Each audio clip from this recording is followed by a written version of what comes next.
So with that in mind, let's talk about diet as a treatment. Because of much of what I've said, IBS patients sometimes want to focus on specific foods, which may or may not worsen symptoms. But the underlying cause, you got to get to this sooner or later, is abnormal gut motility, visceral hypersensitivity, prior infections, damage to the microbiome, a heightened gut-brain interaction, and psychological response. Adopting a health promoting diet is the most important thing to do first, I think. Get the dairy out, you can limit fruit consumptions. By the way, I'm not saying don't eat fruit, but some IBS patients say that they have symptoms as a result of eating fruit that are higher fructose containing fruits. So some of the lower fructose ones are listed here: bananas, strawberries, blueberries, oranges, cantaloupe, and kiwi. Avoid carbonated beverages, and once in a while, gluten restriction may help. BROW stands for barley, rye, oats, and wheat, which are foods that can trigger the problem. But again, the reason you want to do this, you want to shape up the diet, is because everybody benefits from shaping up the diet. So IBS itself doesn't progress to a worsening condition, but a bad diet can make bad things happen. So, we deal with whole person health here. So you're here to talk about IBS. I want to fix that, or help you fix that by helping you understand it. But if there are other things going on, like you're not eating well, we want to deal with that too at the same time. Many studies show that the IBS patient is more likely to report irregular eating patterns, and that can make things worse. So the risk is 2 to 4 times higher for IBS in binge eaters. Of course, binge eaters, that's a psychological state, so that somewhat makes sense. IBS patients they report doing better on a scheduled eating plan, which we try to put people on anyway. Many people don't consciously plan it's very random and that sort of thing. So getting people eating every few hours, sit down to eat, don't eat huge meals so that you don't have to eat later on, chew your food well. I mean, there are just a lot of things you can do to make this better. If you have IBS symptoms, stuffing yourself isn't going to help, and skipping meals isn't going to help. That just leads to more gastrointestinal discomfort that is related to skipping meals. Part of getting the food thing organized is really figuring out what's going on in many cases. Like, how much of this is you eat too much when you eat, you're eating too much fat, you skip meals, you binge eat. It's hard to discern what's going on when all that's going on. So in our business here, we call this noise. When there's too much noise, you can't figure anything out. Foods and beverages reported to induce IBS symptoms. A lot of this stuff we tell people you might want to limit anyway: candies and gum and fast foods and condiments, and so there's a long list here. But my contention would be that the reason why you want to clean up the diet again is to get rid of the background noise, not because you think that dietary change alone is going to change. If dietary change alone eliminates the symptoms over a long period of time, then it wasn't IBS to begin with. For some IBS patients, alcohol does seem to make things worse. And of course, it can it alters the brain. So that's not hard to understand, actually. GI symptoms reported by women have been more associated with binge drinking than just a glass of wine at dinner, but some IBS patients say that even a glass of wine is harmful. Our stance here is alcohol is a treat for special occasions only. I'm not a teetotaler, for the record, but I don't, it's for special occasions. I don't drink other than that. And if it triggers symptoms, you just avoid it. I mean, if alcohol triggered symptoms in me, I wouldn't have any, right? Coffee, especially with caffeine, can increase colonic activity in some people. So a person with diarrhea, if they have IBS with diarrhea, you'd look at caffeine consumption as a potential. It's noise. You can't figure it out, right? So you want to get rid of all the noise that you can. Has a laxative effect in some people. The role in IBS symptoms is less clear, but again, you're trying to get rid of all the noise so you can see what's really going on. Evidence shows that the IBS symptoms aren't real different between coffee drinkers and non-coffee drinkers, for example, but you're trying to figure out if a person is sensitive to caffeine, as in it increases motility, or if we really are dealing with IBS. Spices, different people have different issues with spices anyway. I mean, I like spicy food. But having said that, there are some people who work in this building who make their own salsas and hot sauces and things like that that burn my eyes when I walk in the kitchen when they have the jars open. Okay, so they have a spice tolerance that's much higher than mine. So to the extent that it could be a factor, again, I would get rid of the noise so you can actually see what's going on. Fat is bad for everybody. When I say fat, I'm not talking about trying to eat a no-fat diet. I'm talking about oils. I'm talking about particularly oils, but high-fat foods in general. I mean, I see people eating an avocado a day and putting oil-based salad dressings on their salad. I mean, that kind of fat consumption becomes a problem over time.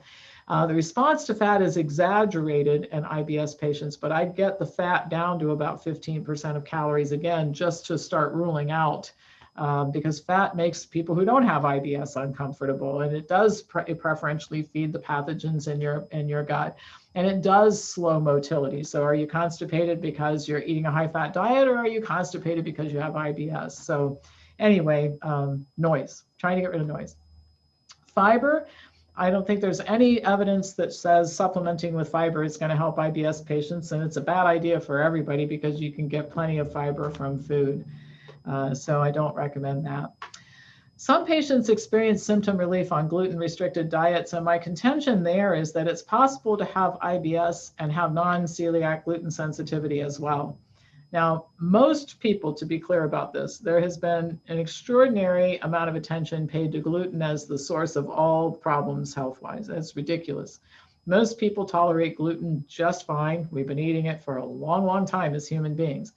There is a subset of people, and this has been proven in actually double-blind placebo-controlled trials, where people are eating gluten in capsules and rice bran and other capsules in crossover trial, and the people who are gluten sensitive can tell you when they're having it, even when they don't, when they don't know that they're having it because it's in capsule form.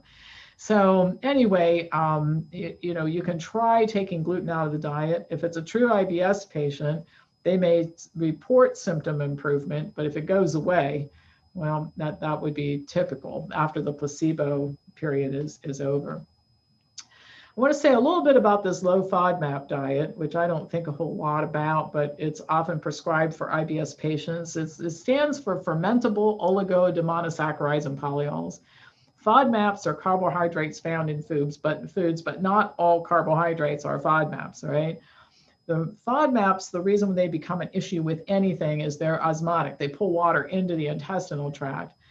They may not be digested well, and they can be fermented by bacteria in the intestinal tract. And so some people hypothesize that gas and diarrhea and constipation and bloating are a reaction to foods containing FODMAPs. So they get recommended, this low FODMAPs diet gets recommended to people who have IBS and other gastrointestinal disorders. It limits fiber in addition to the specific foods containing FODMAPs, okay?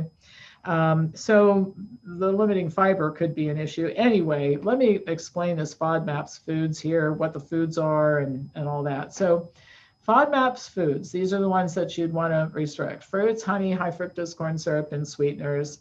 I would argue that aside from fruit, we don't want people having a lot of high fructose corn syrup. It's a refined sweetener, right? Lactose and dairy. The fructans we talked about before: wheat, garlic, onion, inulin.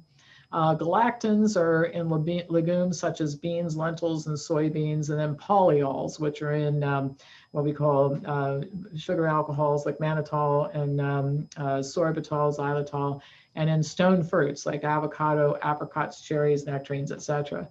Low FODMAPs foods, and here's my problem with this diet, is it encourages people to eat some of the healthy stuff at the bottom of the slide here, but also a lot of the unhealthy stuff, like at the top of the slide: beef, chicken, deli slices. Are you kidding me, right? Lactose-free dairy, cream cheese, half and half hard cheeses, Colby. I mean, this turns out to be a disastrous diet if you're trying to avoid cancer, clogged arteries, heart disease, or whatever. All right, so here's the problem with Efficacy. Nobody knows the level of FODMAPs restriction needed to achieve results. In other words, we can quantify dietary changes based on both observational studies and intervention studies in terms of amount of fat that people do well in the diet with, the level of carbohydrate, how much protein you need, all of this is quantifiable. Nobody has ever said, look, you got to get your FODMAPs consumption down to X level, and that's when you're going to see a result. So you have an already highly variable situation with IBS patients, and then this thing is all over the lot, right? I don't know how to make heads or tail of it. It encourages the eating of an awful lot of unhealthy foods. And if I had to base to the extent that anybody reports long-term efficacy, and I don't meet very many people like that, it may be based more on the restriction of gluten and lactose more than anything, okay? It doesn't result in any change in physiology or healing of the gut. It's just dietary manipulation to control symptoms, and the person has to stay on the restricted diet. And I think that's something we ought to look at too. So we do have some research that's tried to look at how effective this is. A review that looked at the quality of the trials in which the low FODMAP diet was used.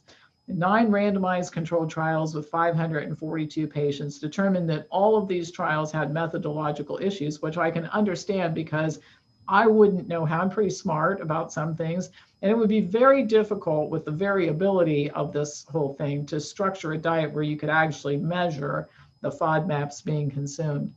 The trials are generally short, and one of the problems is, I mentioned this before, the authors noted that there's a high placebo response in treatment for IBS patients, as much as 91%. And how you know that, and the true IBS patient sometimes figures this out on his or her own. Like, I try a diet and it works for a while and then it doesn't work. That's IBS. That's IBS, all right? So the significant change is most likely a placebo effect in the beginning for the IBS patient. And of course, I can't figure out any other use for this FODMAPs diet. Believe me, it's to the life of me, I can't understand why people use it. So none of the trials included a food reintroduction period. One study followed people for 6 months and reported that all but 2 patients reintroduced high FODMAPs foods eventually. The symptoms either haven't returned or that or nothing really changed.